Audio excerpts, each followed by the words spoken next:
to make this video to explain how basic training and AIT was for me. I've been in for 4 years now. I've had 2 MOSs so far. My first one was a 68 Sierra, which is preventive medicine. So I'll tell you all about that AIT, and now I'm doing radiology tech, which is 68 Papa. So first of all, I met my recruiter in high school. I stopped him at lunch and I wanted to ask him about information about how to join the Army and what it would take to do it. He brought me to the office. He told me to meet him up there. I went up there. He gave me all the information I needed. I was 17 at the time, so I needed my parents to sign just giving me approval, parent consent. So I needed my parents to sign that. So my dad was in Jamaica at the time, so we had to send for him to sign the paper, fax it to him, sign it, and then get it notarized, and then send it back. My mom just signed it right then and there. I didn't know if I really wanted to do it, so I put it off. I put it off for a good minute, and then after I turned 18, which makes me not need the consents no more. So my dad did all that for no reason. I actually went back to my recruiter and I was like, I want to do this for real, for real. Before I could do everything, go to the basic training, I had to take the ASVAB, and I got a 64 on that, which is pretty good, I hear. And then I had to do a physical, and I did that. I came back up to the recruiting office, and then they took me down there the night before. I had to do all my in-processing stuff. So because I lived over 50 miles, I think is what the limit is, and they put me in a hotel for the night, and then we woke up extra early the next day, like 4:30, 5, and they gave us breakfast. They put us on a bus to go to MEPS, and then we did all the in-process stuff. So we did blood work. They took my urine and they watched me pee in a cup to take their urine. Then they did like a physical thing, like we had to do a duck walk, and then we had to bend over. They checked our spine and stuff, and then we had to go into like a gynecologist, the females at least, and they checked underneath, you know what I'm saying? Like they checked under there to see if it's good down there. And then what else we do? On a paper, we had to write down any tattoos, piercings, anything like that we had. We did a whole bunch of stuff. It was a whole day's work. They gave us lunch.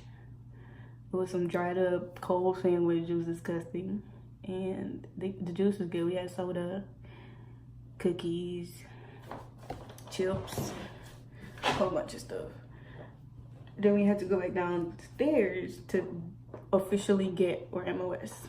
So after I did MEPS day, my recruiter came to pick me up. The bus, actually, they have like a shuttle bus.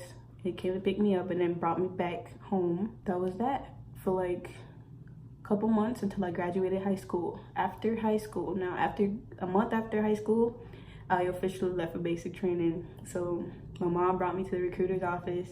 She started crying, and then my recruiter drove me down to MEPS. I was so nervous, but you don't need to be. As long as you do what you have to do, it's so simple.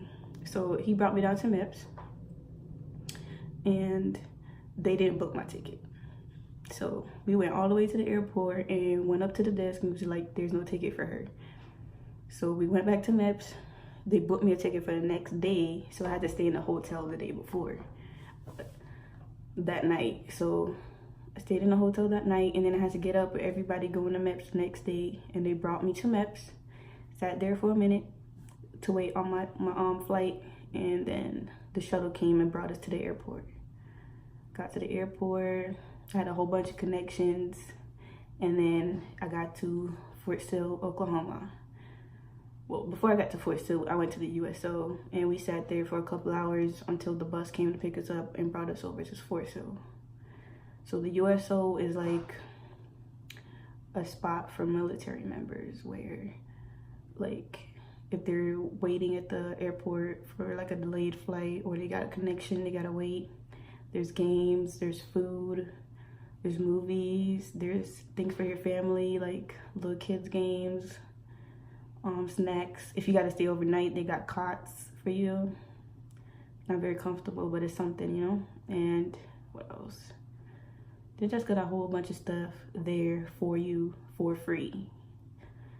And it's like a donation kind of thing, so they would ask for like a tip maybe before you left, or when you came in. You got to sign in, show your ID, and your family members could stay there as well. They would have to have a DOD ID though. So back to basic training anyways. So the bus pulled up at Fort Sill, the gate. The sergeant got on the bus and, you know, counted everybody and then got off. We drove in, and then we got to reception. When we got to reception, this sergeant, her name was Drill Sergeant McCoochie. Yes, McCoochie. She got on the bus, started yelling like, get the hell off, now, now, now. So we got off the bus, and single file line, we walked into a confession booth kind of thing. Like if you had anything on you that you wasn't supposed to have, you would have to throw it out in the room, and nobody would know who it was. So we walked through that, and then we went and got issued PT uniforms. PT, physical training. So PT uniforms is the black ones with the yellow army letters on the front. It used to be gray. Those were kind of better. These black ones are kind of hot. Got those issued. They sent us to the bay, which is where we slept. The bay is this big room with a whole bunch of bunk beds, and then they had an open shower. That was my first experience with an open shower. Like, you're showering right here, there's a head right here, there's a head right here, and there's a naked girl right next to you taking a shower. Like, you had to get used to it. Some people couldn't though. They would wait like to the middle of the night before they could go take a shower by themselves. The next day we were given like a checklist, check sheet, and we had to walk around, and we got to take a trip to a reception. It's like this building. They got medical people, they got dental, they got eyes, they got your uniforms, your DOD picture, you get your ID, and you get this card with $300 on it to buy anything you need, like sports bras, running shoes, underwear, deodorant, lotion, all that stuff.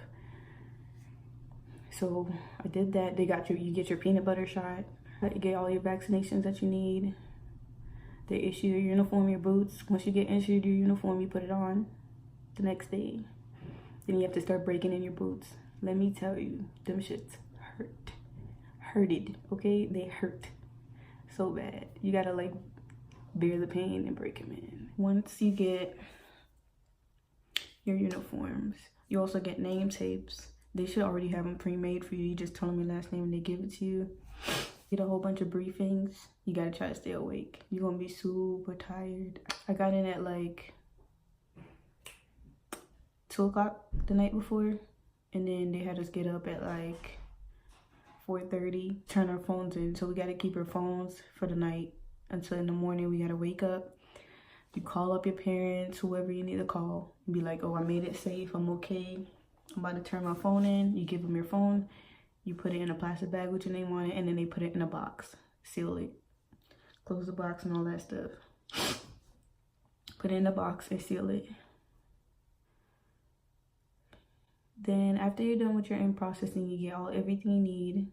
You get your stamps, all that stuff. You get your vaccinations, dental records, your glasses, picture, uniforms, all that stuff. Then your drill sergeants come pick you up. And that's where shit goes down. Shit goes down for real. Don't worry, I'll make a part 2. But to find out about the part 2, go ahead and press the subscribe button and the notification bell. See you next time. Peace.